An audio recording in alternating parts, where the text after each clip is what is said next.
So Keir Starmer will make a massive speech on Tuesday, warning broken Britain will only get worse before it gets better. So much for so-called political analysis like this then. You look at the chaos going on the continent, particularly in France. You look at the chaos likely ahead in the United States.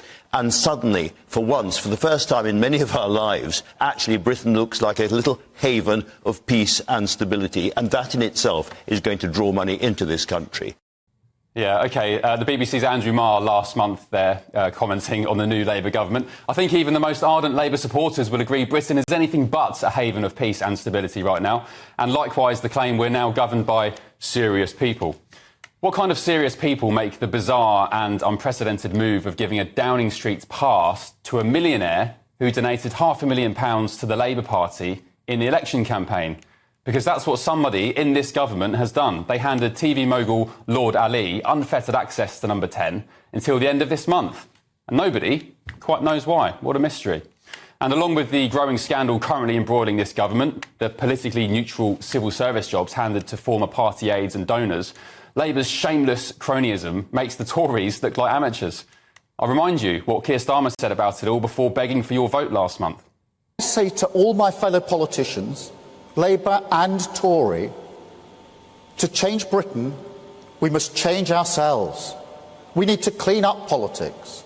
No more VIP fast lanes, no more kickbacks for colleagues, no more revolving doors between government and the companies they regulate. I will restore standards in public life with a total crackdown on cronyism. So we've established the PM plays fast and loose with the truth, which is why this huge speech he's set to make on Tuesday should be taken with a massive pinch of salt. Starmer will say there are no quick fixes to remedy what he calls the rubble and ruin left by the Conservatives. And he'll claim that Labour were just left with not just an economic black hole, but a societal one too. But economically, at least, it's hard to not conclude that the PM is just telling big fat fibs. His government has been handed a litany of economic gifts from the outgoing Conservatives who, let me make clear at this point, were almost as bad as this lot. But one thing they did start to get right towards the end of their chaotic reign, however, was the economy. The Tories' groundwork in their final months has given Labour falling inflation, falling interest rates, reduced mortgages for homeowners and a 6-month set of GDP figures that absolutely wiped the floor with Europe.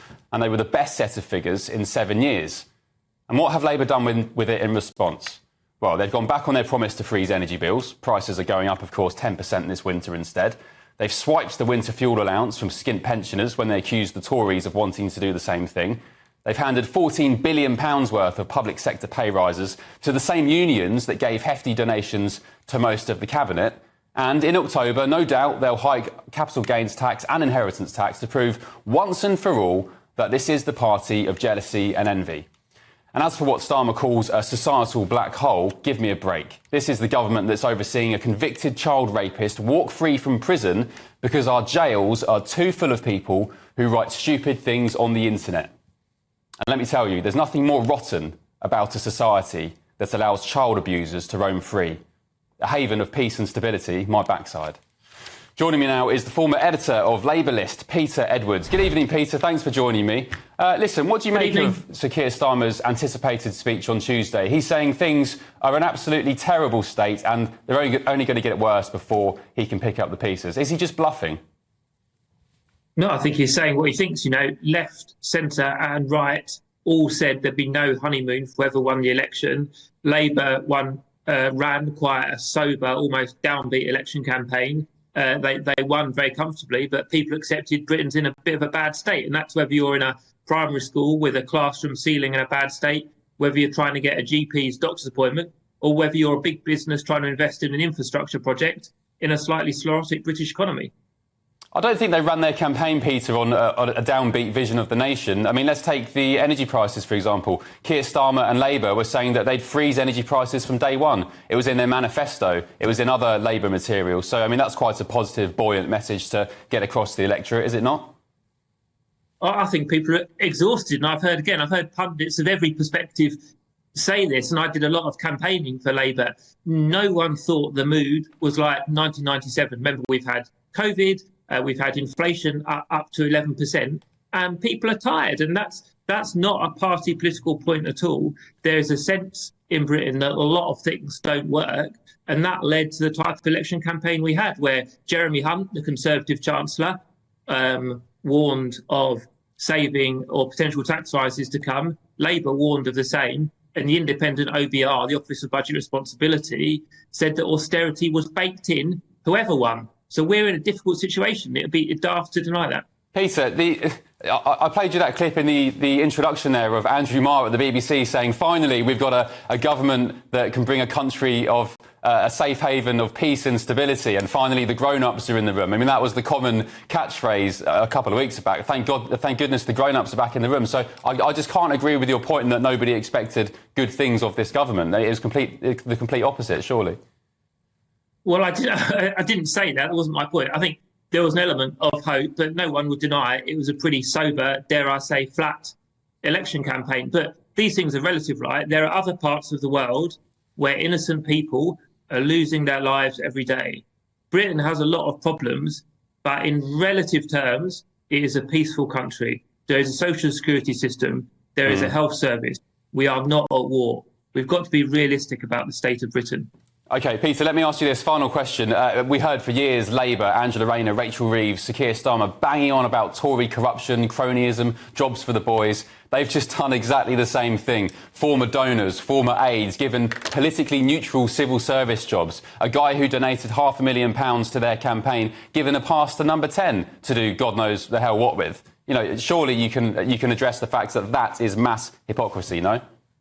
I'm very happy to address that. So the Sunday Times splashed on that today. As you know, the Sunday papers generally specialise in exclusives. And the toughest line the Sunday Times could say about that member of the House of Lords was that it was within the rules. Okay, and it raised a few eyebrows. And the rest, That's pretty modest. Rachel Reeves hiring a financial director in the Treasury who had personally given her £5,000 in donations previously, as a politically neutral, by the way, civil servant. This has been going on for weeks, not just this one guy today. Well, it was Conservative Minister Lord Francis Maude who said ministers need to be able to appoint their own candidates to deliver change. And again, it was within the rules, and Labour colleagues have defended her, and Conservative colleagues have said it's fine as well. Well, if it was fine, Peter, that guy, I think his name was Ian Caulfield, he stepped down last night amid the controversy. He wouldn't have stepped down if there was nothing to answer for. But, Peter, thank you for joining me. Appreciate it. I'm going to bring in now top Brexiteer and businessman Ben Habib to get his take on all this. Ben, what's your thoughts about everything that's going on with this Labour government right now? Well, I thought you set it out extremely well, Ben, if I may say so. And, the idea that Labour discovered a £22 billion black hole when they got into office, giving them carte blanche to do what they're doing now or threatening to do with taxes, is just completely wrong. In the run-up to the election, the books were open to them. The OBR oversaw the exercise. They knew exactly what was going on. And what Labour has calculated, as far as I can see, in every single walk of governance, all the way from the economy to the way they've dealt with these riots to the way they're dealing with immigration, is that they think they've got a massive majority, so they will ride roughshod over the British people. And so you take the economy. They said that they wouldn't, they were holding the Tories to account over not withdrawing the winter fuel benefits for the elderly, and they've removed them. They said they wouldn't raise taxes. They're raising them. This £22 billion black hole is a black hole of their own creation, because they've given inflation-busting rises to junior doctors, 22% over 2 years, 14% to ASLEF over 3 years. ASLEF now emboldened, demanding more money. They've thrown open the doors to illegal migration by accelerating the asylum applications of 90,000 people, for which you can read almost guaranteed settlement in the United Kingdom. And they don't really care what you and I think, because they reckon they've got a 170-seat majority and they'll ride roughshod over the British people. But I think they're in for a shock, because the British people aren't stupid. And as the way you set it out, we can see precisely what they're up to, and they will be held to account. And ultimately, you can't silence the people. And this is their start in office has been absolutely appalling. They've broken every promise. And how on earth can you have free reign of number 10 as a donor to the party? Number 10 is the highest if you like, grace and favour was sort of a home that's granted by the government to the Prime Minister, it doesn't belong to Keir Starmer. It's the taxpayers belonging that home. There should be no Labour donors holding parties in number 10. It's completely wrong. We've got 30 seconds left. What's going on there with that guy, Lord Ali, a TV mogul? Why was he... I mean, he donated £500,000 to Labour in the election campaign, and then he's given a number 10 pass. Nobody knows why. The government haven't said why. What do you think is going on there? Well, they don't care. They don't care what you and I think, Ben. They think, well, the guy's given us $500,000. We're gonna reward him. It's like everything else. Starmer, Rachel Reeves, Jess Phillips, Angela Rayner, they're brazen. They feel emboldened, and they are just reversing all the promises they made, and they're riding roughshod over the British people. And this is going to come home to roost. Mark my words. No, notwithstanding the majority they have, this is going to come home to roost for the Labour government. OK, remains to be seen. Ben Habib, Brexiteer, businessman, thank you. Appreciate your presence with us this evening. Let's get the thoughts now of my panel. Campaigner Peter Tatchell, former Conservative MP Dame Andrea Jenkins, and journalist and communications advisor Linda Doobally. Good evening to you all. Peter, let's start with you. What do you make of the Labour government's first 51 days? Can you agree there's a rather stinky smell of hypocrisy wafting through number 10 at the moment? Well, certainly about these allegations of jobs for donors, access for donors to number 10, there does need to be an investigation. It may be innocent, there may be nothing untoward, but it needs to be investigated. So that's why the independent ethics advisor, Laurie Magnus, must conduct an investigation, a fair and impartial investigation, and give us the truth about who these people are, what they did and why they were given access and why they were given jobs. I mean, you call for an independent investigation, but quite clearly we've got civil servants now in Whitehall who are not politically neutral. Labour hired one, I've forgotten her name, but we've mentioned it last night. Is it Rose something? Rose Grayston, who's been hired to oversee ethics in Whitehall. She was a former Labour donor and has now been given this plum job in the civil service. Andrew Jenkins, I said in my introduction there, the cronyism puts your former lot to shame, the Tories. Completely. I mean, let's not forget that Sue Gray was Director General of Propriety and Ethics. Yes. And she's at the heart of government. So she would know more than anybody that what's been going on is wrong and how it looks. And so I think they've got this stonking majority and they don't care. They think they can get away with anything. I think that's what's really happening. Is it arrogance? Oh, completely. Yeah.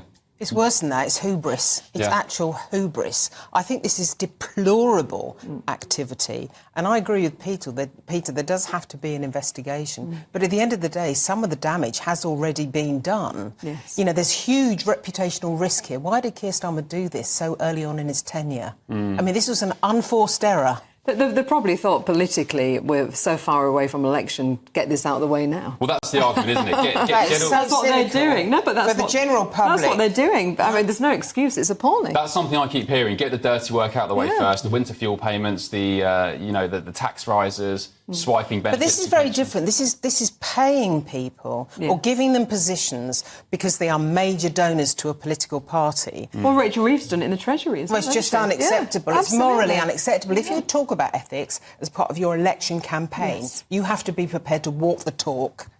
As you said, Ben, hypocrisy. Yeah, and it's rather chilling for democracy, actually. I don't understand how you can have politicians grandstanding for weeks in an election campaign, making promises to voters saying, we're not going to be like these people in government at the moment, we are going to be holier than thou, we're, virtue signalling about how ethically superior they are. And the moment they get into power, they do exactly the same thing and worse, Peter. Totally agree. But in the case of Wahid Ali, we don't know when he was given the pass and for what reason. It may have been merely to attend meetings or events. I mean, I've been given a pass, number 10 Downing Street, to attend an event. How long did your pass last? Oh, only lasted a day. Well, this guy's pass lasted, as far as we understand from reports, I mean, at least since the start of the election, and it expires the end of this month. So that's what, no, but I mean, when I had a pass, because I was a government whip and used to go into, the Chief's office in Downing Street, but it was for an allocated time, for a few years until it ran out, etc. So otherwise, you'd get these temporary passes which run out in a day. So